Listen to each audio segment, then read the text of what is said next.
Van con la tarea. ¿Ya casi? Okay. Hoy yo tengo clase después de esto, pero a las 11, para los que no han logrado ir a mi horario de extensión, voy a estar a las 11. Entonces, sí, pues nos vemos en Teams a las 11 si quieren, ¿listo? Yo creo que habían algunos de aquí y otros de sensores, pero igual lo que podríamos hacer es como una reunión grupal o si no, pues individualmente hablamos, ¿listo? Ok. Lo que vamos a hablar hoy es, yo voy a asumir que ustedes recuerdan el tema de stress y strain y eso de mecánica de continuo o de los otros cursos que han visto, porque eso es donde el tema digamos, del equilibrio, por ejemplo, de continentes, de isla, se vuelve un poco más complejo porque, como mencionamos, no es que solamente los continentes son icebergs flotando y las islas también, sino hay otra más, la galletica entre donde estamos paradas y el manto, en el fondo. ¿Okay? Entonces, si miramos los continentes, parecen que a largo plazo ellos sí están compensados isostáticamente. Y si uno hace el...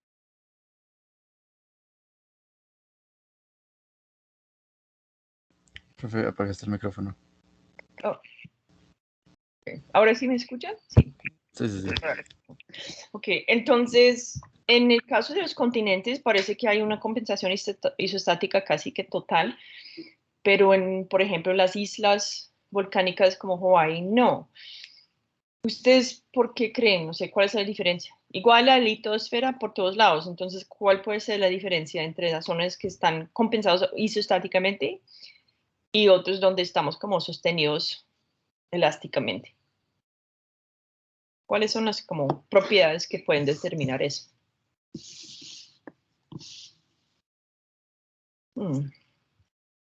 Digamos, si yo me paro encima de, no sé, una placa oceánica o hasta en el continente, porque, o sea, déjame estar ahí parado por millones de años, voy a estar compensado eventualmente a un nivel de compensación en el manto o no, o el edificio donde estamos. ¿Eso se va a hundir eventualmente o qué creen?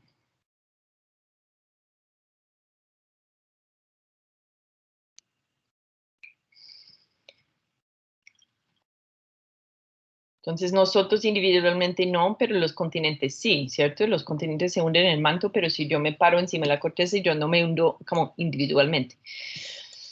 Entonces, ¿cuál es la diferencia realmente?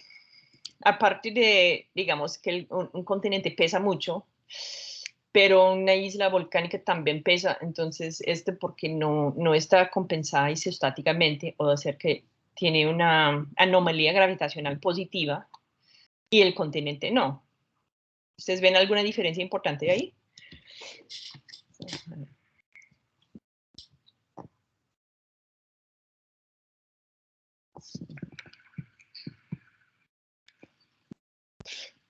Ok. Entonces hay algo allá para explicar, que es, digamos, ustedes en la teoría tienen un problema donde tiene que decir, si yo tengo una zona de convergencia y aumento el grosor de la corteza, ¿cuánto se aumenta la altura de la montaña?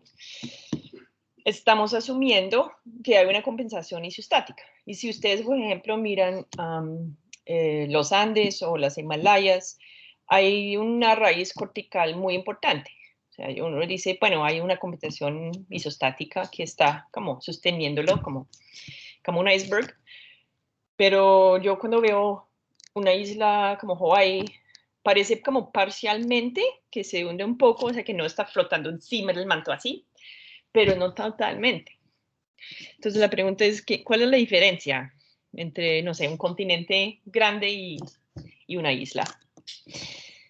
O cosas individuales, no sé, una roca pesada, un carro. Si fuéramos en un planeta con solo manto y sin nada encima, pues se supone que si nos paramos por un rato, todos nos hundiríamos como icebergs chiquitos, ¿cierto? O eso se supone.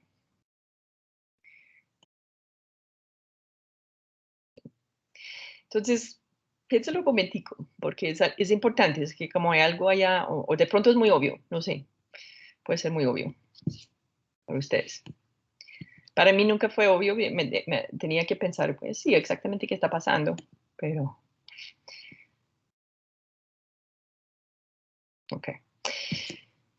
Entonces hoy vamos a hablar un poco del tema de la litosfera y corteza y el rol que tienen en determinar qué pasa con continentes y islas y otras cosas, y su relación con la isostasia, porque eso es muy importante.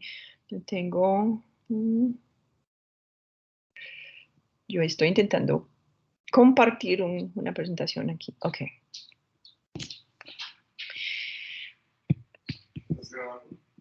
Sí. Ok, ya voy a compartir porque ya lo encontré. Entonces, nosotros ya pasamos, estamos de pronto yendo un poco rápido con los temas,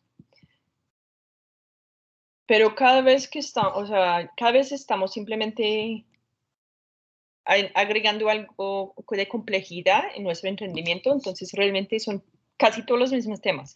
Entonces empezamos con la cinemática y que las placas cómo se mueven y cómo se rotan. Luego decimos, bueno, hay también fuerzas gravitacionales que tenemos que tener en cuenta que pueden hacer que se hundan o que, sí, ustedes obviamente saben que como una placa tiene que hundirse en una zona de subducción, y la gravedad es lo que determina cuál, la densidad de la placa, entonces tenemos que pensar en las fuerzas.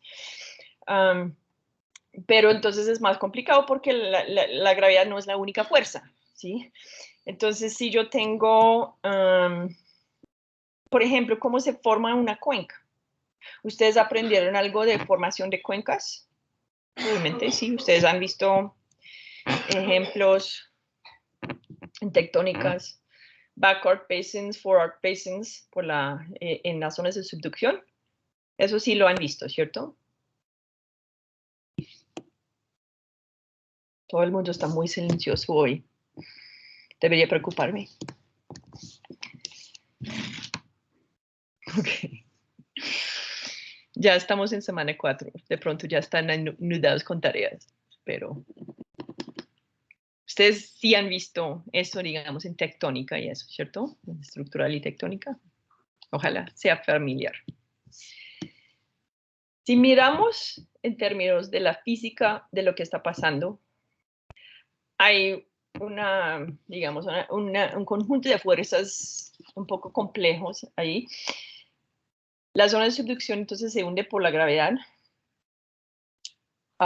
pero entonces las cuencas que se forman al lado de la zona de subducción, ¿qué es lo que provoca esa deformación, esa flexura?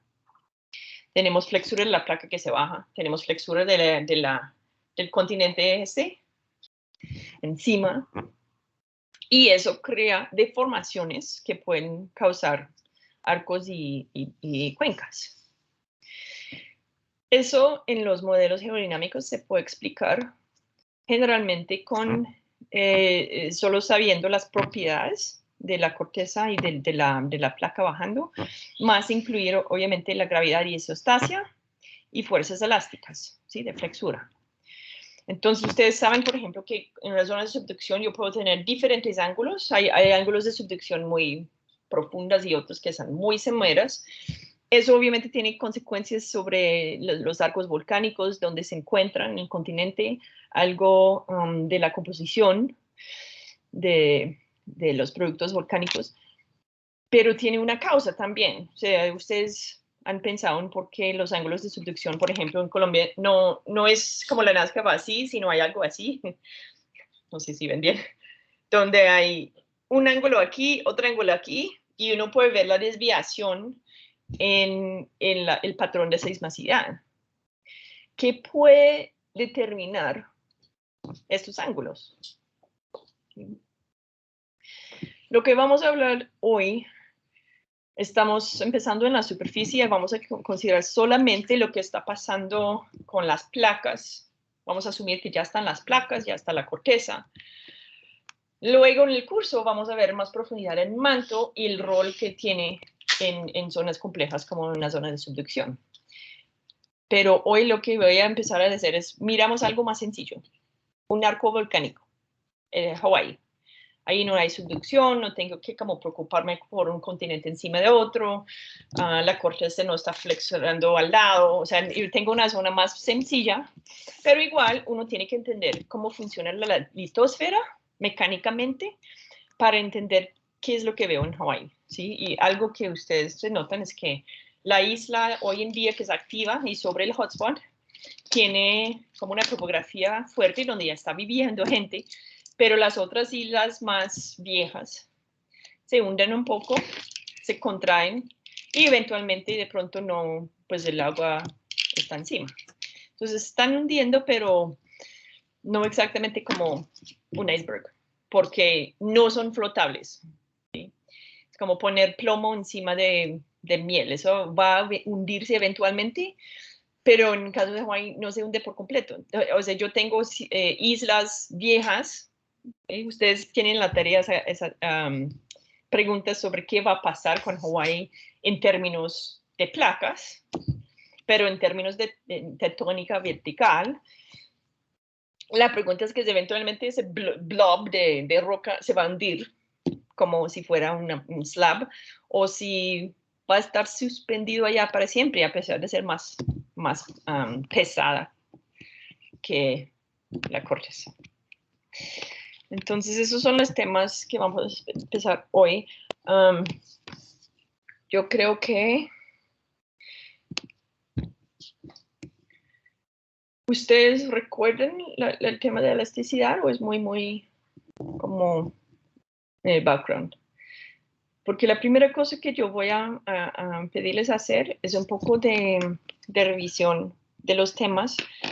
No vamos a hacer nada muy complejo en términos de como propiedades raras. Sí vamos a asumir que las placas y la corteza son elásticas, que es una asunción que es válida, y si uno mira sísmicamente es así.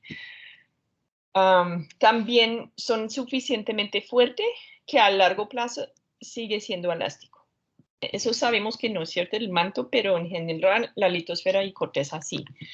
Entonces la elasticidad lineal, ¿sí? la versión más sencilla, de hecho cuadra muy bien con las observaciones de la corteza. Pero obviamente tiene propiedades específicas, o sea, va a tener un Young's modulus, un shear modulus, que es típica para tipos de roca que pueden variar entre tipos de roca. Entonces eso nos permite estudiar ciertas cosas. Y no sé si los que han visto sísmica de pronto hayan hablado de esto, ¿sí? Las características de una zona de fallas, por ejemplo, dependen mucho de las propiedades de la corteza. No sé si ustedes pueden ver esa. Bueno, tenemos en Colombia una zona muy interesante geodinámicamente. Es muy interesante estudiar eso y hay diferentes grupos que estudian diferentes partes de este país. Pero si uno mira las estreses en la corteza, uno puede entender un poco los patrones de sismicidad en el país. Pero uno necesita ¿qué? Saber las propiedades elásticas de la corteza. Entonces, no es tan sencillo como tener un iceberg encima, o sea, el continente sí está así, pero mira todo lo que está pasando. O sea, yo tengo el continente de Sudamérica, yo tengo la placa Nazca que va bajando.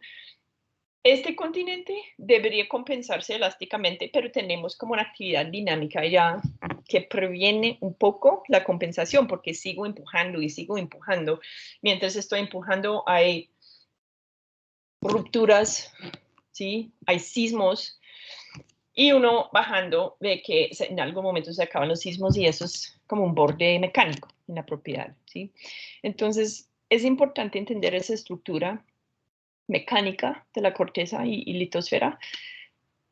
Y entonces vamos a empezar sencillo, como les digo, de tratar la corteza o la litosfera como placas elásticas. ¿Okay?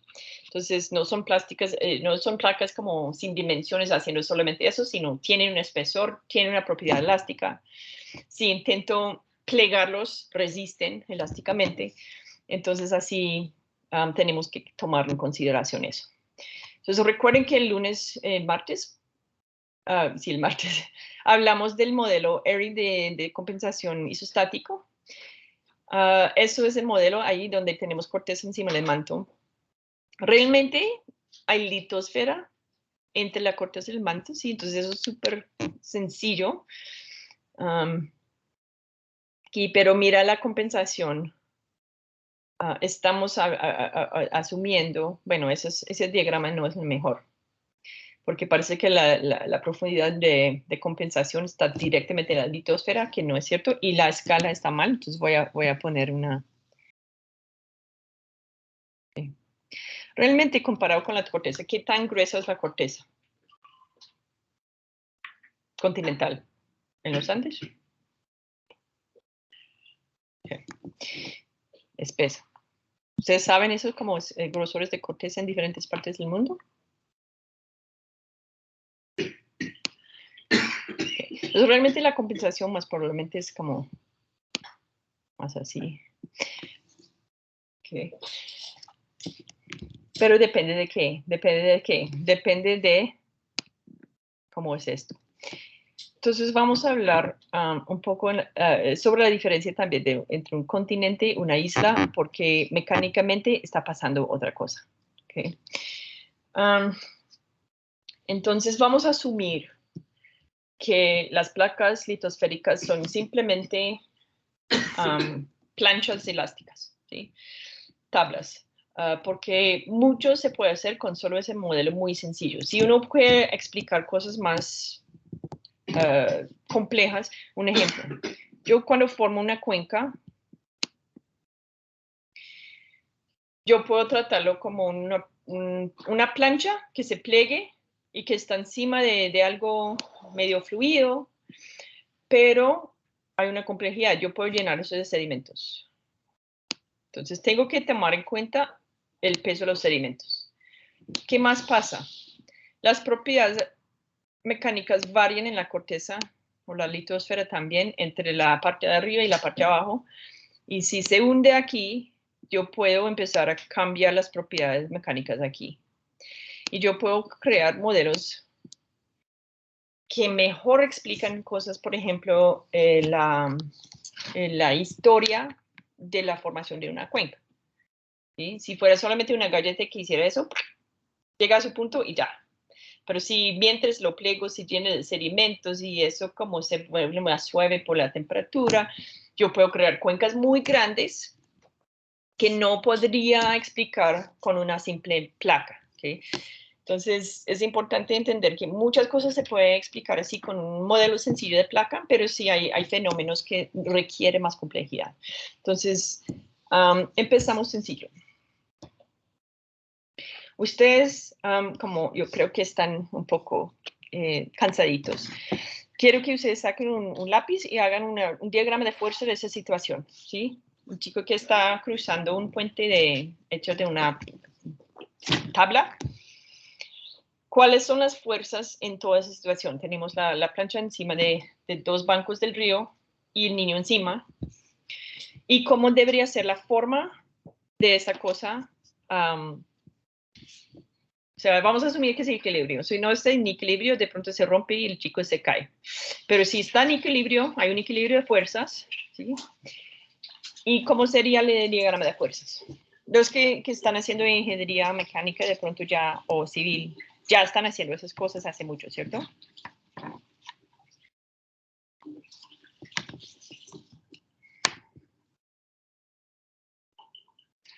Es casi tenebroso, ustedes no hablan, ni ponen nada en el texto. Pues ponemos la cajita y el peso hacia abajo, pues Okay. la masa del niño por la gravedad, la fuerza normal de la tabla hacia arriba.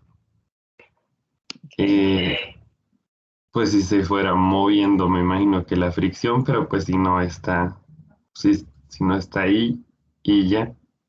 Ok, entonces, si miramos las fuerzas que actúan en la tabla, tenemos fuerza normal del piso aquí, fuerza normal al otro lado de la plancha y fuerza normal del niño, ¿sí? Entonces, ¿eso está en balance o no? Con esos tres flechas, déjame ponerlo en rojo o algo. ¿Sí? Ok, fuerza normal igual al otro lado, y en la mitad el peso del niño como oprimiendo la plancha. ¿Eso explica todo lo que hay ahí?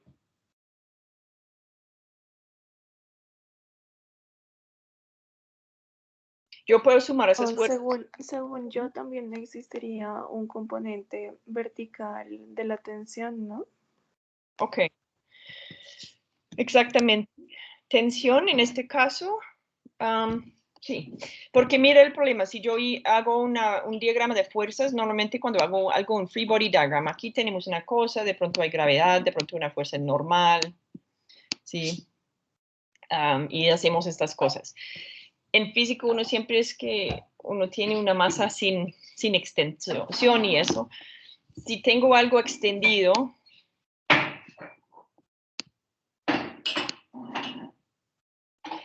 estoy aplicando fuerzas en diferentes puntos, no en el centro de masa. ¿Okay?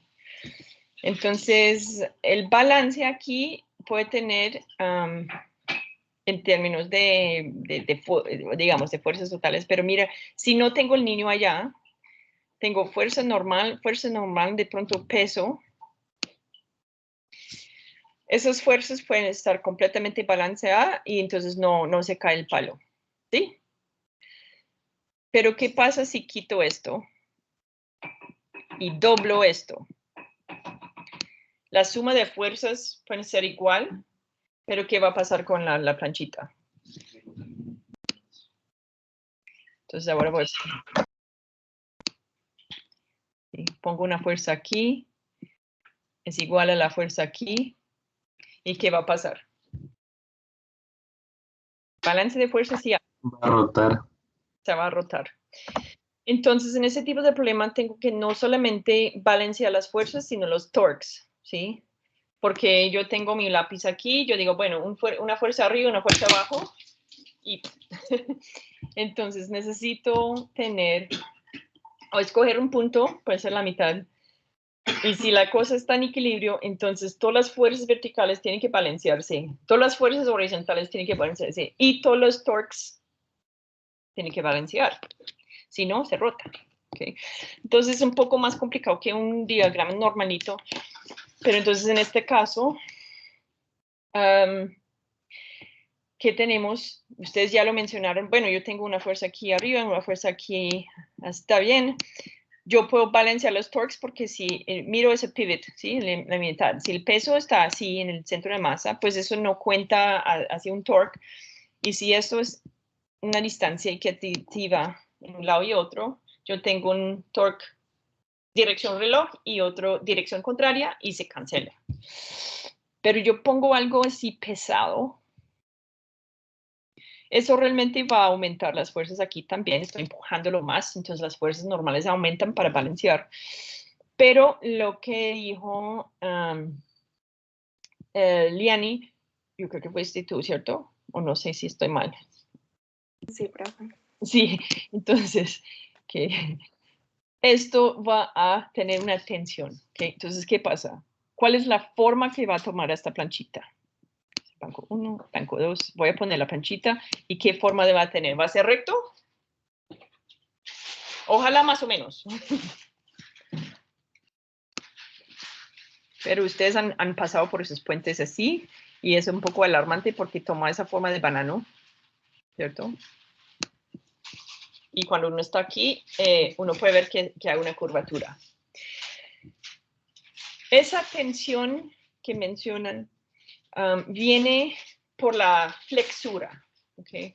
Entonces, ustedes han intentado plegar un libro, no sé, así chiquito. Yo puedo hacerlo así y no resiste mucho. Pero si intento hacer algo que es más tiesa, yo necesito aplicar mucho más fuerza para plegarlo porque tiene más fortaleza elástica, ¿sí? Entonces es más difícil. Si tengo el mismo de papel, pero lo hago muy grueso y intento plegarlo, resiste más, ¿ok? Entonces, yo cuando quiero hacer un puente de una tabla, obviamente lo que quiero es algo fuerte y algo grueso. Imagínate tener un papel y intentar caminar eso, ¿sí? Entonces, la fortaleza elástica de algo que nos sostiene, y eso incluye las placas tectónicas, tiene que ver primero con el material. Si obviamente si es hecho de, no sé, miel, no me va a sostener, pero si es hecha de roca, sí. Pero el espesor también importa. Si ustedes tuvieran un mesón de roca a un granito, pero delgadito, así, no sé, 2 centímetros de grueso, y pones una tabla allá, ¿se sentiría confianza para pisarlo? Probablemente no. Pero si tuviera uno de 1 metro de grueso, pues sí. De hecho, hoy hacemos las placas de los edificios así, ¿cierto?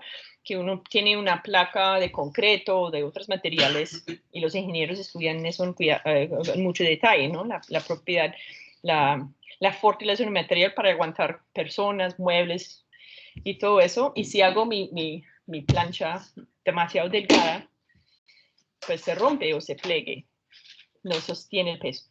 Entonces, las placas litosféricas son muy, muy gruesas. Uno dice, bueno, yo puedo sostener hasta continentes. Tiene 100 kilómetros de espesor y es hecha de roca. Entonces, por eso yo puedo pararme por 10.000 millones de años en el mismo lugar y no me voy a hundir, ¿sí? Porque esa placa es fuerte y no se pone débil con el tiempo, aun si son miles de millones de años.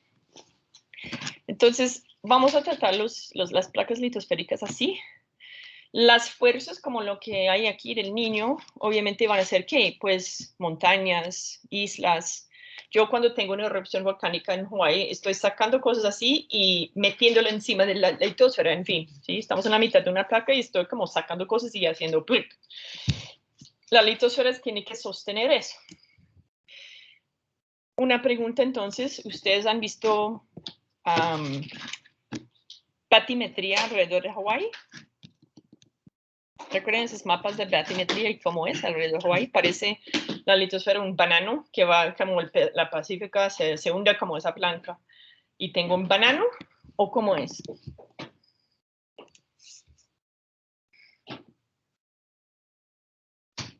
¿O no se acuerdan?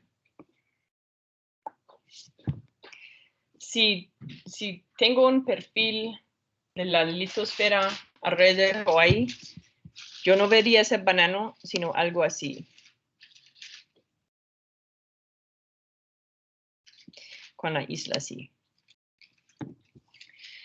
Ok, entonces, ¿por qué en este caso yo voy a hacer esa forma de banano y alrededor de Hawái es distinto? ¿Cuál es la diferencia entre esto, donde está el niño, y la placa del Pacífico, donde está Hawái?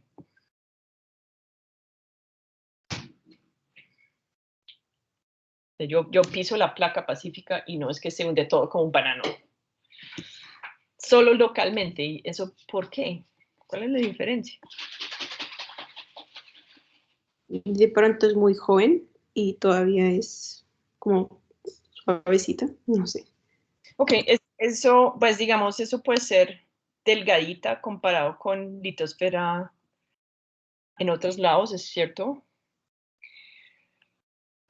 Pero la clave es eso, yo tengo aquí algo que sostiene en un lado y otra cosa que sostiene el lado.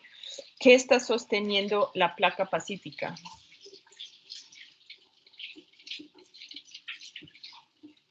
¿Dónde están las fuerzas hacia arriba que evite que la placa se hunde por completo como esa placa?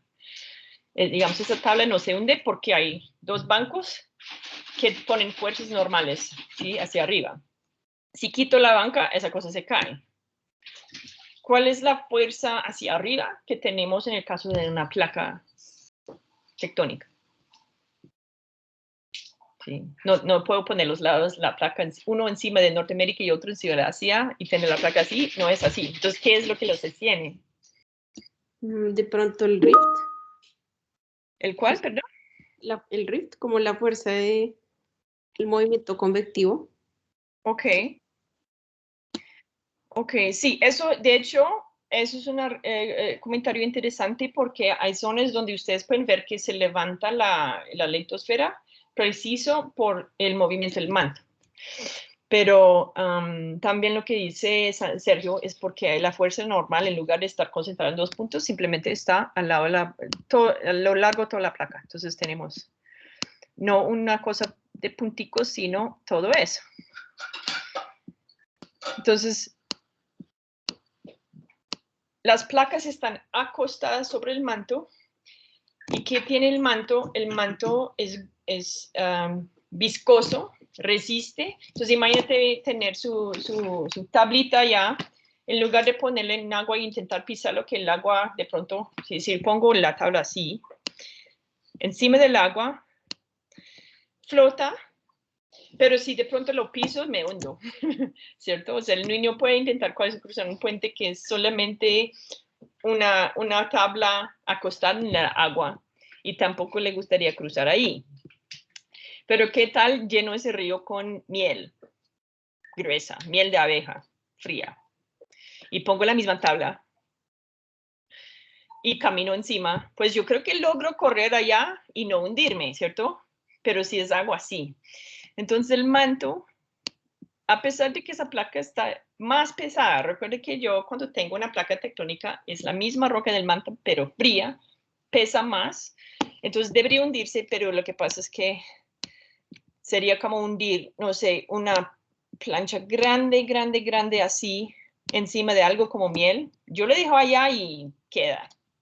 Es muy difícil hundir algo grande y extenso, aun si es un poco más pesado, en un fluido viscoso.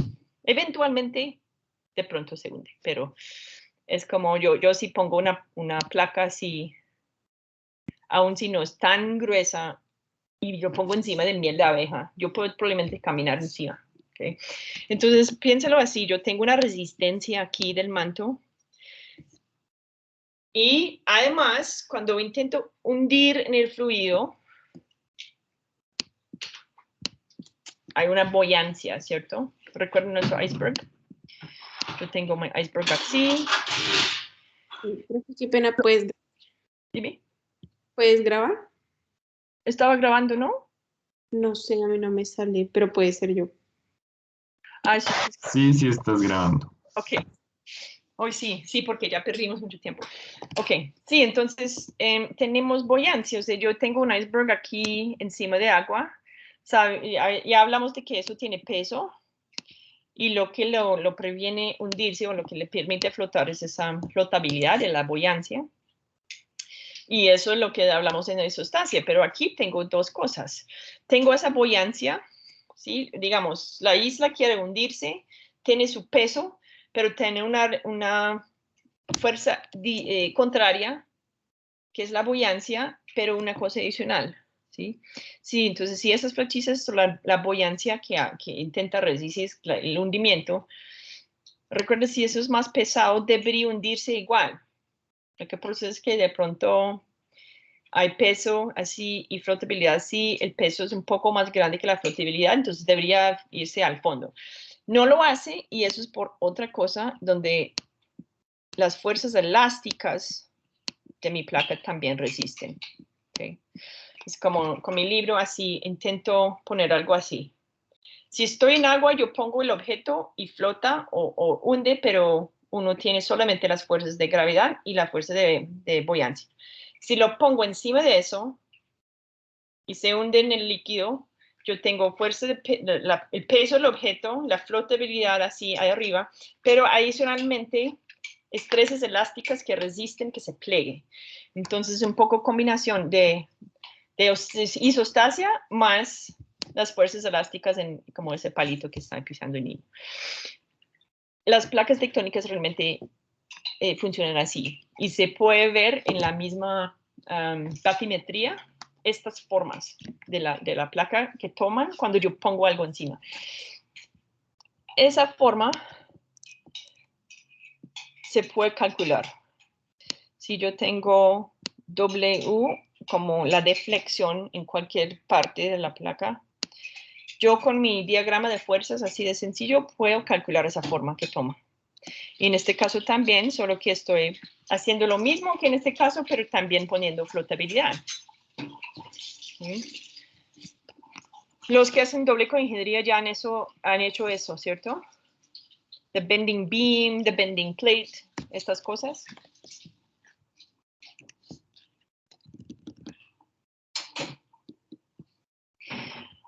El capítulo 3 de Intercurrent Schubert va en muy buen detalle sobre la derivación de las ecuaciones.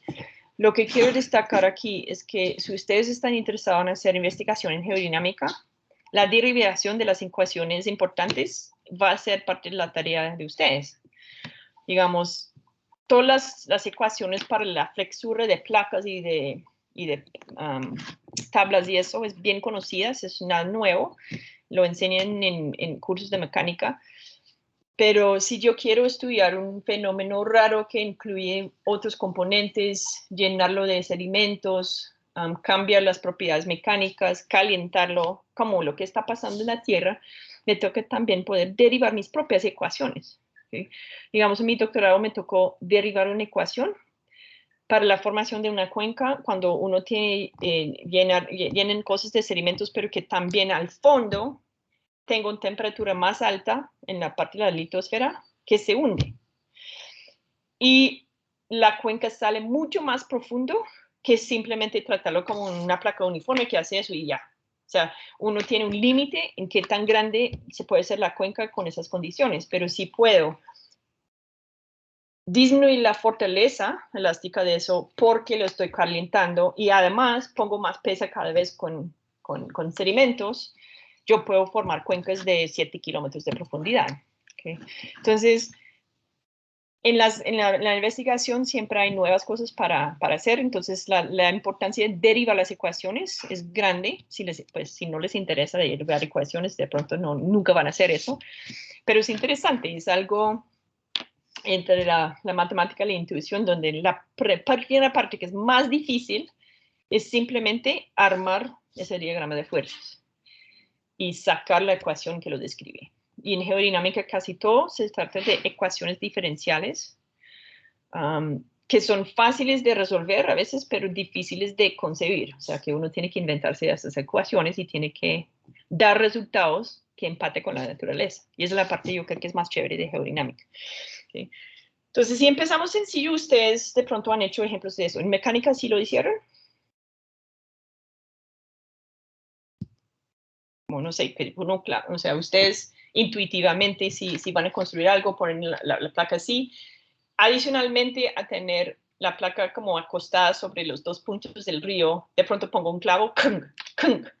Si pongo el clavo, yo voy a tener no forma de banano, sino voy a como fijar eso y la forma va a ser diferente. Y lo que en fin cambié, mi problema es un poco la condición de borde así, aunque las demás fuerzas son iguales. Entonces la idea es llegar desde aquí de mi tablita a la litosfera con sus montañas. ¿Okay? Entonces lo más sencillo es poner simplemente el peso de la placa y ver cómo se deforma un poco. Y esa deformación lo llamamos de W, como la profundidad de plegamiento. Yo puedo poner fuerzas así. Entonces aquí no tengo una tabla como acostada, sino yo tengo algo así donde aplico una fuerza horizontal. Digamos, en la geología, ¿qué situación estoy imitando? Puede ser un choque de placas. Oprimo aquí y hay una deformación en el centro. Entonces puede ser por su propio peso, puede ser porque lo espicho horizontalmente, puede ser porque lo espicho con un peso encima. ¿Sí? Entonces aquí yo tengo exactamente la situación del niño donde simplemente acuesto mi tabla. Lo puede visualizar exactamente como una tabla extendida que estoy viendo solamente el corte. ¿Sí? Entonces si veo este plano, realmente puede tener un objeto extendido. Y el perfil lo puede solucionar como un problema en 2D y ignorar la tercera dimensión, porque todas las fuerzas van como verticalmente en este plano. Entonces, la tabla es igual que tener una plancha extendida, más o menos. Entonces, considero esas fuerzas, ¿sí? La fuerza normal en los lados y la fuerza vertical que lo hace plegar, que en ese caso fue el niño. Todo lo que vamos a hacer en esta parte es una simplificación que se llama thin plate. Eso significa que el espesor no necesariamente es pequeño en términos absolutos, no sé qué significa eso, sino que es muy pequeño comparado con la longitud horizontal. Si tenemos una placa muy gruesa, se complica más porque cuando intento plegarlo, yo tengo todo el espesor de eso, con como sus estreses de fibras por dentro, y ya no puedo hacer aproximaciones en mi derivada como ángulos chiquitos y eso. Entonces, una placa delgada tiene unas simplificaciones en las ecuaciones que una placa gruesa tiene que falta. Entonces, la matemática es un poco más difícil. Lo bueno es que la litosfera, por ejemplo, ¿cuál es la de aspect ratio o algo? Yo tengo, no sé, 100 kilómetros de espesor. Miramos cómo es. Y, por ejemplo, la placa pacífica, ¿qué tan ancha es? 5.000 kilómetros. Entonces, realmente es como una placa delgada. Entonces, yo lo puedo tratar casi como una cosa elástica que simplemente se plega así, sin tener como una complicación por tener que plegar algo como un cubo. Okay. Bueno, yo no voy a hacer toda la derivación porque en mi experiencia lo que pasa es que en la mitad la gente se duerme o se pierde y luego se rinde y se frustra.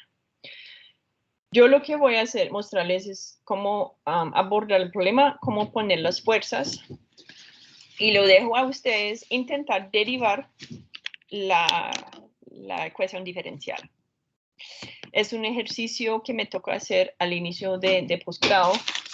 Si ustedes ya aprenden eso desde pregrado, ustedes pueden hacer un programa de posgrado en geodinámica donde ya van adelantados, ¿sí? Porque tienen el concepto de cómo sacar una ecuación diferencial para un problema geodinámico.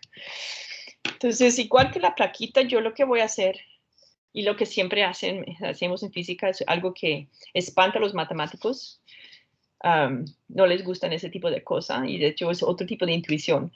Pero poner el problema en pedacitos y mirarlo como con los pequeños diferenciales en todas las variables en una sección de la placa, en cualquier parte de la placa.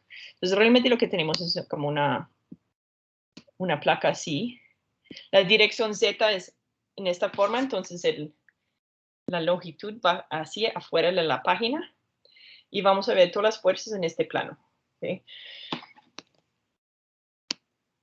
Recuerdo eso me pareció tan raro cuando estaba estudiando física, pero yo tengo un trozo que yo hice como un pedazo infinitesimal de mi placa y ver qué fuerzas hay. Primero, estamos poniendo islas y eso encima. Yo puedo poner una serie de islas, un continente, cualquier cosa. Y lo que tengo es una fuerza encima. Si varía de punto a otro, como mira, el caso del niño que fue simplemente una fuerza puntual aquí y nada aquí, yo puedo describir eso matemáticamente como fuerza por unidad en X, ¿sí? Entonces, eso es el Q aquí. Yo aplico una fuerza por unidad en X, ¿sí? Que varía, puede ser más aquí, menos así, que está oprimiendo esa placa. Eso es mi trocito de placa aquí. ¿Y qué más hay? Si yo tengo una curvatura en esa placa, yo tengo una fuerza diferente. Si yo estoy como haciendo esto. Si miro mi trocito, hay una fuerza encima, hay fuerza arriba aquí y fuerza arriba aquí, pero esa fuerza arriba viene de las estresas elásticas, ¿sí? Y recuerde que en la parte más curvada, el estrés elástica aumenta, ¿sí? Entonces, si tengo una pequeña curvatura, hay poco estrés elástica. Entre más intento plegarlo, más resistencia hay. Pero entonces en la parte más a profundidad hay un poco más estrés. También hay un torque, porque imagínate que yo estoy empujando hacia arriba aquí y hacia abajo aquí, pero también tengo si pongo una fuerza horizontal, esa fuerza horizontal no es exactamente alineada con el centro de masa, sino uno es más arriba y uno es más abajo. ¿Okay? Entonces hay una fuerza horizontal P que puede venir de una fuerza tectónica, pero no actúan en el mismo punto, entonces contribuyen a un torque. ¿Okay? En este caso, la fuerza elástica es básicamente el shear force. Si yo estoy haciendo esto, bueno, necesito una cosa mejor. Si estoy intentando plegar eso como un banano, adentro, las fuerzas de cizalla adentro hacen eso porque eso me permite deformar como algo romboide. Es decir, si yo tengo un rectángulo y lo deformo así, donde mis manos ya son una sola cosa, como esta cosa que ya no es rectangular, es por una fuerza de cizalla, ¿cierto? Entonces, esa fuerza de cizalla yo incluyo también. Entonces, yo voy entre X y X más dx, ¿sí? Me siento infinitesimal. Yo tengo fuerzas así. Yo tengo una fuerza de cizalla que es un poco, si miro un lado y al otro lado hay una diferencial, ¿sí? Es un poco más alto en un lado que otro, entonces tengo eso, ese B y ese B más un diferencial, igual que los torques. Yo tengo un torque así, pero el otro contrario, pero un poco más allá, y tengo que hacer un balance, ¿sí? Eso, básicamente, si lo miro en más detalle, yo puedo hacer primero el balance de fuerzas, ¿sí? La fuerza neta, entonces, hacia abajo es la suma de todos los Qs, y realmente lo que estoy es integrando entre este lado y este, todas las fuerzas por unidad en X, lo integro en la dirección X y voy a hacer una fuerza total hacia abajo. Eso es lo que estoy haciendo allá. Entonces, yo lo voy a borrar. ¿Okay? Y esto es la diferencia entre esa fuerza cizalla y esa fuerza cizalla, que es solamente esto. Y el efecto neto es que eso va hacia arriba. ¿Okay? Esa es la resistencia elástica que viene por la curvatura de este pequeño trozo de mi placa. Eso sí tiene que ser en balance y ya tengo mi primera parte de mi ecuación diferencial. ¿Okay? Voy a tener que hacer la misma cosa con los torques, ¿sí? Entonces aquí tengo algo dirección de reloj y otra dirección de contrarreloj. ¿Cuál es el efecto neto? Es que un torque de DM a dirección contra el reloj. Pero también recuerda, si tengo una fuerza horizontal, donde uno está actuando aquí y uno está actuando un poco más abajo, yo voy a poner como un torque, que es básicamente el torque arm, que si ustedes recuerdan cómo es el torque, ¿sí? Si yo tengo un punto aquí y aplico una fuerza aquí, ¿cuál es el torque? ¿Cómo dices torque? ¿Es torque o cómo lo dicen en español? No me acuerdo. Sí, torque. Momento. Momento. Okay. Por eso pone M o momento. ¿Y cómo se define? Para este caso de X y el F. Como R cruz F. Sí. Sí, RXF. Sí. Bueno, cruce con X. Okay. Entonces, en el caso de P, ¿qué estoy haciendo? Es mirando la diferencia entre este punto y este punto. Si veo, digamos, o sea, la diferencia en dónde se está aplicando estas P's, hay un moment arm, digamos, el bracito X, que es de W. Entonces, si eso es sumo que se aplica aquí en el punto de pivot no cuenta para el torque. Entonces el torque total que tengo es esto, aplicado a una distancia dw, o sea, la pequeña deflexión. Entonces eso tiene que estar en balance. Entonces tengo otra ecuación. La siguiente parte es un poco más compleja porque no sé si ustedes han estudiado de pronto en mecánica, cuando yo tengo algo curvada, un elemento curvada,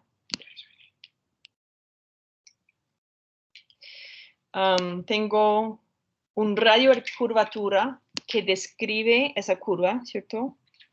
Y si miro los ángulos,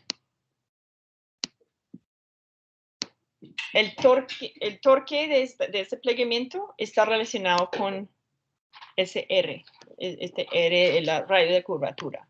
¿Okay? La curvatura, o sea, cuando hablamos de cuánta curvatura tiene eso, cuando hay más, eso implica que el radio de curvatura es más chiquita. Si la curvatura es menos, eso implica que el radio de curvatura es mucho más larga. ¿Sí? Es como un círculo muy grande, tiene radio de curvatura grande, un círculo muy pequeño, tiene una radio de curvatura muy pequeño. Entonces hay una relación inversa entre la curvatura como tal y el radio de curvatura. Entonces, basado en eso, uno puede calcular el momento, el torque, utilizando el concepto de curvatura. En Torquato y Schubert derivan eso desde el principio, ¿ok? Utilizando lo siguiente. Y yo voy a empezarlo, pero ustedes pueden terminarlo porque eso es como va para largo. Yo lo que tengo cuando pliego algo es que comprimo aquí, extendo aquí. ¿Sí? Si yo tengo una línea donde eso será como la longitud plana de la cosa y hago esto, yo lo que estoy haciendo es una compresión arriba y una extensión abajo, y eso crea básicamente, okay, los estreses van así, aquí, están en cero aquí y son extensivas aquí. Okay. No sé si es la misma convención que los que están en doble con ingeniería, cuando estamos hablando en geodinámica, siempre utilizamos la convención de que las fuerzas compresivas son, las estresas compresivas son positivas y las extensivas son negativas. ¿Eso es lo que han visto o es lo contrario? Porque existen las dos convenciones y dependiendo del tema a veces los cambian y eso puede ser confuso, pero nosotros utilizamos, digamos, estreses compresivos como positivos, ¿sí? Por ahí tenemos así positivos presiones. Pero no sé si yo tengo la impresión que lo hacen en el contrario en ingeniería. ¿Sí? ¿Alguien me puede decir?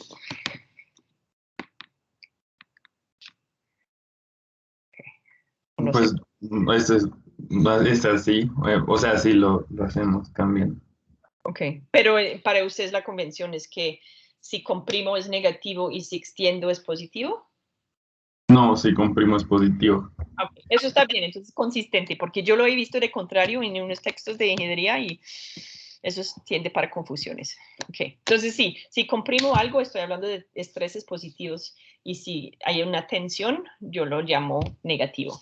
Entonces en el que me da algo curvada, estoy comprimiendo aquí, extendiendo ahí, yo voy a tener un strain, que es como varía entre aquí y aquí, ¿sí? Digamos, el strain, la deformación, se achica aquí el máximo y se agranda aquí al máximo. Y este efecto que tiene es que tiene un torque. ¿Okay? En Torquato y Schubert les muestro un poco cómo es, paso por paso, cómo llegamos a esta cosa. Okay, bueno, ¿qué tiene esto? Básicamente, la segunda derivada entonces de la deflexión, o sea, básicamente cuánta curvatura hay, me da mi moment, el torque neto. Entonces aquí esto sale de las ecuaciones de stress y strain para una elástica lineal y por eso incluye Young's modulus y Poisson's ratio, ¿sí? Dejando los detalles para ustedes y si quieren en algún momento lo podemos hacer paso por paso, pero en clase no alcanzamos. miramos simplemente el resultado donde yo tengo esa ecuación que tiene algo que se llama flexural rigidity, la deflexión de mi plaquita, la fuerza horizontal como función de X, que puede ser cualquier cosa que pongo, y una fuerza horizontal de compresión o extensión de toda la placa. ¿Okay? Esta es importantísimo y si uno lo ve, ¿qué pasa? El torque que puedo poner, el momento, depende de qué tan rígida es, ¿sí?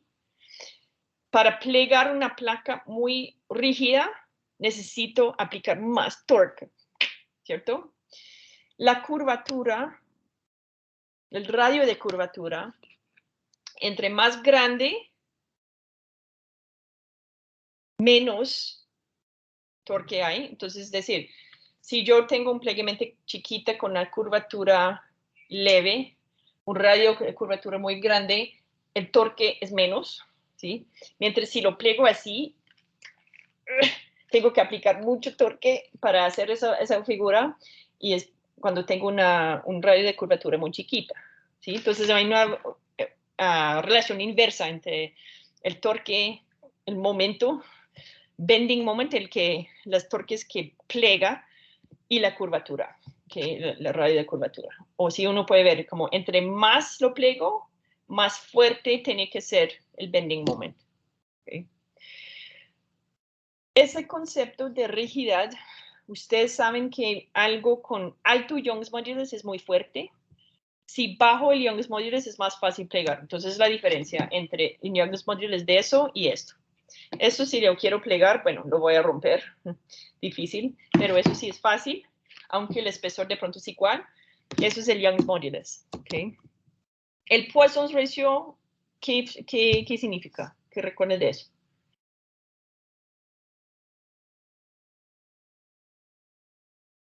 ¿Qué es eso exactamente? Es como se deforma horizontalmente cuando aplico fuerzas transversales, como sobre el eje. Muchas gracias, Santiago. Es exactamente eso. Ustedes saben que hay materiales que son compresibles y otros que no. Si intento espicho agua así, se alarga tanto así como aquí, como para guardar su volumen. Pero las rocas pueden tener una radio donde si lo estiro, se achican, pero el volumen no se conserva.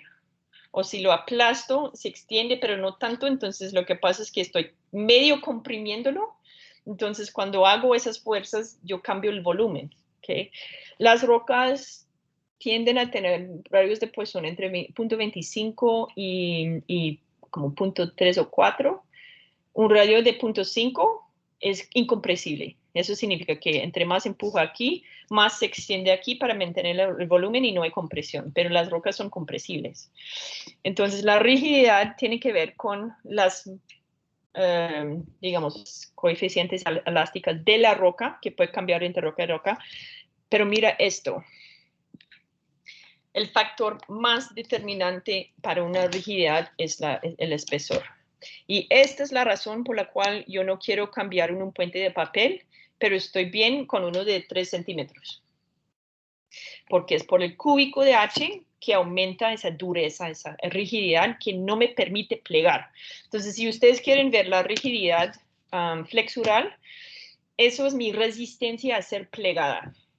Entonces, mirando otra vez el bending moment, digamos, el torque que tiende a curvar la cosa, para plegar algo que no solamente es duro, sino grueso, no sé, yo no encuentro nada así, mi modem, esto, olvídalo. Yo tengo que aplicar un torque enorme para hacer una pequeña curvatura nomás. Entonces, espesor es algo muy importante y lo que uno va a ver en la litosfera terrestre es que donde hay litosfera vieja, se sostiene muy arriba las islas, las otras cosas, las montañas, cualquier cosa. Si estoy donde la placa está joven, se puede plegar de forma muy exagerada. Entonces, si ustedes quieren explorar un poco en GeoMapa las batimetrías, casi que mirando la topografía, uno puede medir de una vez el espesor de la placa, y eso es lo más chévere. Entonces, miran, ¿alguien logró bajar Geomap App? Bájalo y juega con eso. Porque es súper interesante. Uno puede sacar perfiles del espesor de la placa, pero yo lo puedo predecir con solo la forma W. Si tú me dices cuánto plegó la placa y cuánto era la fuerza que lo hago, y de hecho ni siquiera la fuerza que lo hago, cualquier fuerza así tiene una característica curvatura que tiene que ver con no más que la rigidez flexural. Es decir, si yo tengo una fuerza así chiquita, puede plegar muy poco porque está grande, está como liviana. Si pongo una cosa muy grande aquí, se plegue más, pero la longitud, digamos, la dimensión horizontal de esa flexura tiene que ver con esa propiedad de rigidez material y el espesor nomás. Entonces, ustedes mirando la topografía o la perimetría alrededor de Hawái con esa cosa que hace eso, midiendo esa longitud, ustedes pueden calcular el espesor de la corteza sin hacer nada más, ni sismicidad, ni nada de eso, solo con la flexura. Y eso es lo más chévere. ¿Okay? Entonces, la forma y deformación de las cosas que se ven en la superficie nos permite saber de estructura profunda sin hacer ningún otro tipo de exploración. Y eso es lo que yo creo que lo más chévere del tema de flexura de la corteza es eso. Yo puedo calcular espesores basados solo en deformaciones. ¿Okay? Entonces, aquí tengo mi flexura. ¿Qué falta? Yo no incluí en nada de eso la buoyancia por la flotabilidad que tiene por hundirse en el manto. Yo simplemente digo, hay una flexura por la fuerza que aquí, la rigidez de esa placa me determina cuánta curvatura tenga dada la fuerza. Pero nada más, entonces, ¿qué voy a tener? ¿Esa forma qué es? Si ustedes quieren resolver esta ecuación, ¿cómo se hace? Porque ustedes pueden sacar de ahí la forma de W como función de X, si empezó aquí, ¿cómo es esa forma? ¿Quieren hacerlo o prefieren luego? Vamos ¿Cuál a ver. ecuación, profesora? ¿La de arriba, la diferencial? Sí. Sí. Pues está muy difícil. Dime. Ush. Ush, no. Ustedes tomaron ecuaciones diferenciales parciales, ¿no? No, parciales nunca. ¿De verdad? Sí, y eso es muy difícil. De pronto con Fourier, pero Ok. ¿Cuánto hace que ustedes tomaron el curso de ecuaciones diferenciales? hace un montón. Pero Hace- igualmente parciales no vimos. Prefiero ser feliz. Uh-oh. A long time ago. Bueno, eso es un tema. ¿Para qué otro curso necesitan ecuaciones? Para sísmica, ¿cierto? Pero eso también es pura ecuación diferencial. Esto es una ecuación diferencial normal, pero van a necesitar ecuaciones diferenciales parciales cuando tenemos tiempo, ¿no? O sea, cuando tenemos tiempo. No, cuando incluimos el factor de tiempo, vamos a tener variaciones no solamente en X, eso es una ecuación de equilibrio. Entonces, solo tengo una forma como función de X. Yo puedo hacerlo en 2 dimensiones. Mi placa yo puedo poner un punto y ahora no es igual como una línea que extiende así como infinitamente igual que ese plano. Yo puedo poner un punto aquí y hacer un bowl, una cuenca, ¿cierto? Entonces eso ya tiene X y Y eso voy a tener una ecuación diferencial parcial. Y además, si estoy aplicando una fuerza que varía con el tiempo, voy a tener la dimensión del tiempo. Entonces, necesitan ecuaciones parciales. Aquí eso solamente es de ecuación ordinaria. Ordinaria en el sentido que solo tiene un variable, ¿cierto? Pero en geodinámica sí requieren por lo menos 2 dimensiones, aún un flome de una dimensión, porque también tenemos la dimensión de tiempo. Y cuando miramos, por ejemplo, rebote postglacial, yo tengo curvaturas que varían con el tiempo, o sea, hundimientos que o sea, pones la hielo y se hunde, pero hunde con el tiempo, no es instantánea, entonces sí, necesito ecuaciones parciales. Pero eso es una ecuación ordinaria, ¿y cómo lo abordan? Si pongo los W's en un lado, o las diferenciales en un lado, y el Q en el otro lado, ¿qué puedo hacer? Laplace. ¿La qué? Laplace, Sí. ¿no? Laplace. Sí, entonces hagamos esto. Yo pongo esto a este lado, entonces yo tengo, imagínate que mi Q es simplemente un punto de fuerza aquí y 0 en el otro lado. ¿Ok? Eso es como el niño en la playa.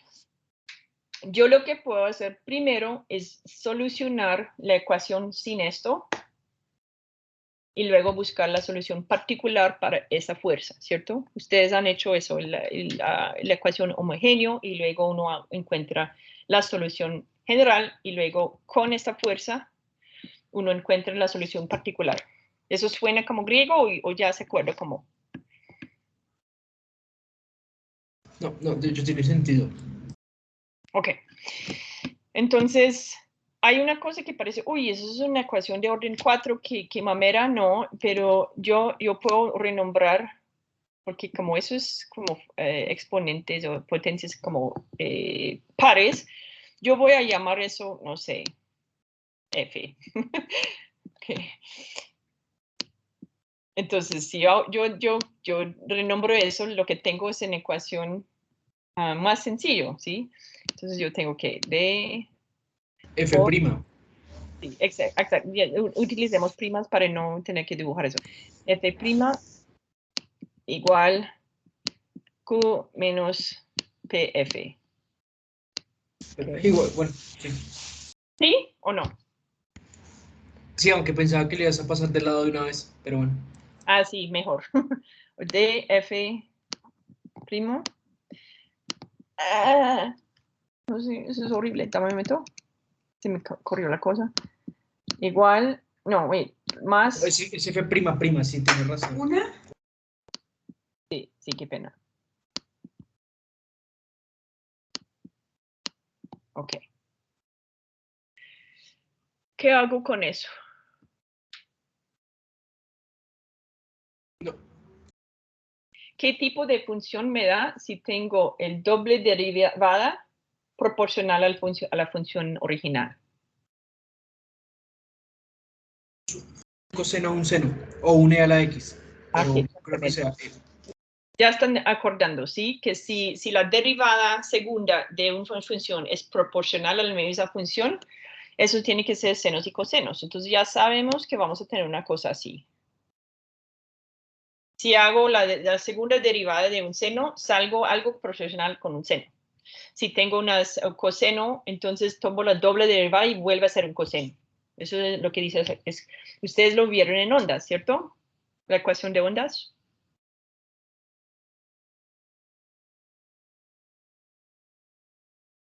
Sí, eso es una solución oscilante. Ok, entonces esa es la idea. Yo creo que se está acabando el tiempo. ¿Qué hora es? Bueno, hazlo en la casa para recordarse. Solucione eso y me dicen el martes, porque eso es la versión. Yo puedo, de hecho, hacer una simplificación donde quito el P primero. Eso que implica que yo voy a quitar las fuerzas horizontales y simplemente decir, cuarta derivada de W está proporcional a una fuerza. Soluciona eso. Luego mira eso que, porque es una onda, yo estoy espichando una placa así y va a ser como un poco como acordeón, ¿cierto?